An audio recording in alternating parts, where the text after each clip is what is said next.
Dalam video ini saya akan membahas terkait mengenai hal yang mungkin sudah menjadi perbincangan di medsos terkait kabar mengenai bantuan sembako atau sebelumnya dikenal BPNT, bantuan pangan non tunai, yang katanya sih bisa dicairkan secara tunai berbentuk uang melalui kartu ATM KKS. Jadi pencairannya ya seperti bantuan PKH, bisa ditarik secara tunai di mesin ATM. Nah, benarkah ini? Kira-kira apa dasarnya ya?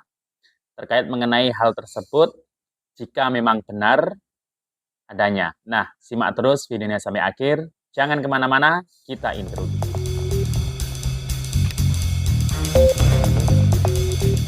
Assalamualaikum warahmatullahi wabarakatuh. Salam sejahtera, shalom, om swastiastu, namo buddhaya, salam kebajikan. Sobat YouTube, kembali lagi di channel saya, Sukron Channel. Apa kabar Sobat YouTube semua? Semoga Sobat YouTube semua selalu diberikan kesehatan, diperlancar segala urusan dan usahanya, dan diperbanyak rezekinya. Amin. Sobat YouTube, pada video kali ini saya akan memberikan terkait mengenai kabar bahwasanya katanya bantuan sembako atau BPNT yang sebelumnya itu dikenal BPNT ya. Ini bantuannya tidak lagi melalui agen atau e-warung. Nah, kabarnya ini bisa ditarik secara tunai seperti bantuan PKH di kartu KKS melalui mesin ATM. Nah, benarkah hal ini? Nah, kalau memang benar, nanti ya berarti bisa dicairkan dalam bentuk tunai dengan jumlah uang yang banyak ya. Kalau KPM PKH juga cair PKH-nya plus dapat BPNT juga. Nah, kira-kira nanti bagaimana mekanismenya dan kira-kira kalau ini benar, apa dasarnya ya yang membenarkan kabar tersebut. Dan kita juga akan mengupdate terkait kabar pencairan bantuan PKH tahap 1 2023. Besok tanggal 4 Maret tahun 2023. Bagaimana info selengkapnya? Simak terus videonya sampai akhir. Dan sebelum kita lanjut, silakan yang baru bergabung di subscribe dulu channel ini dan ditekan tombol loncengnya agar Sobat YouTube semua mendapatkan pemberitahuan video terbaru dari Sukron Channel. Dan jangan lupa di-share di berbagai media sosial dan di-like apabila Sobat YouTube suka dengan video ini. Oke Sobat YouTube, kita lanjutkan pembahasannya. Nah Sobat YouTube, pertama, kita akan membahas terkait mengenai kabar yang sudah mungkin banyak didengar atau Sobat YouTube sudah banyak mendengarnya di medsos, di YouTube, di Facebook terkait mengenai bantuan sembako atau sebelumnya dikenal bantuan pangan non tunai atau BPNT. Di tahun 2023 ini mulai alokasi Januari hingga bulan Maret.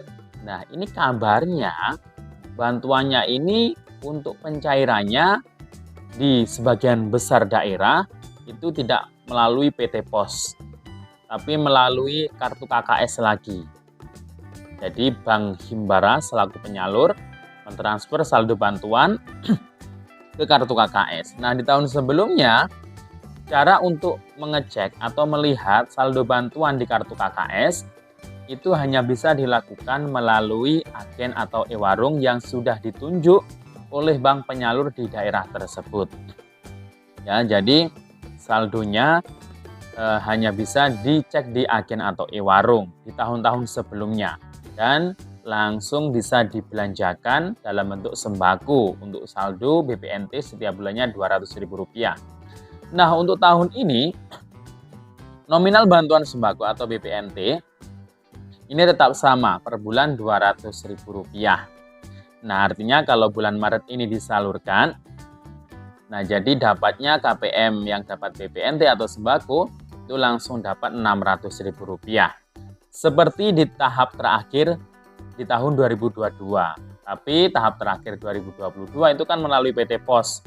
Jadi harus bawa surat undangan dengan KTP, kemudian datang ke tempat yang sudah ditentukan sesuai dengan jamnya dan harus antri di situ. Nah, di tahun ini untuk bantuan yang didapatkan itu ya sama dengan di akhir tahun 2022, langsung 3 bulan. Tapi bedanya tidak melalui PT Pos di sebagian wilayah atau daerah di Indonesia, di sebagian besar ya. di 541 kabupaten kota. Tapi di beberapa daerah di Indonesia ini tetap melalui PT Pos di 83 kabupaten kota, yang dimana 83 kabupaten kota itu merupakan daerah terpencil, daerah tertinggal, seperti di daerah perbatasan juga. Yang dimana daerah tersebut, kenapa kok masih lewat pos? Karena di wilayah tersebut ini jauh dari kantor-kantor perbankan, sehingga pemerintah mengambil sikap ya petugas pos langsung datang ke rumah-rumah terdekat mereka untuk mencairkannya. Karena kalau lewat kartu KKS, lewat Bank Himbara, itu karena jauh harus melewati hutan atau mungkin sungai. Nah, itu biaya transportasinya itu lebih besar daripada jumlah bantuan yang didapatkan KPM. Nah, sehingga pemerintah mengambil kebijakan, Kemensos ini mengambil kebijakan daerah-daerah terpencil tersebut tetap disalurkan melalui PT Pos Indonesia secara tunai. Nah, untuk wilayah lain yang bukan daerah terpencil, daerah tertinggal seperti di daerah Jawa, Bali, nah ini kembali disalurkan melalui kartu KKS, melalui Bank Himbara, Bank BRI, BTN, BNI, Mandiri, dan khusus wilayah Aceh itu Bank BSI, Bank Syariah Indonesia. Nah, untuk penyaluran PKH tahap 1 itu tetap ya seperti biasanya ditransfer ke kartu KKS atau rekening atau buku tabungannya. Nah, untuk mengetahui kapan saldonya masuk, nah itu biasanya para pendamping PKH itu mendapatkan namanya SP2D, Surat Perintah Pencairan Dana. Nah, di situ terdapat daftar nama-nama KPM PKH yang cair bantuannya dalam tahap tersebut dan di termin tersebut.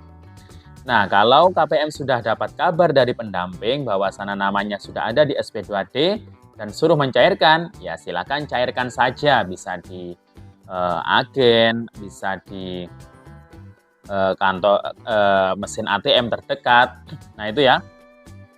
Namun, KPM PKH juga bisa mengeceknya secara update melalui SMS banking bagi yang sudah mendaftarkan di SMS banking.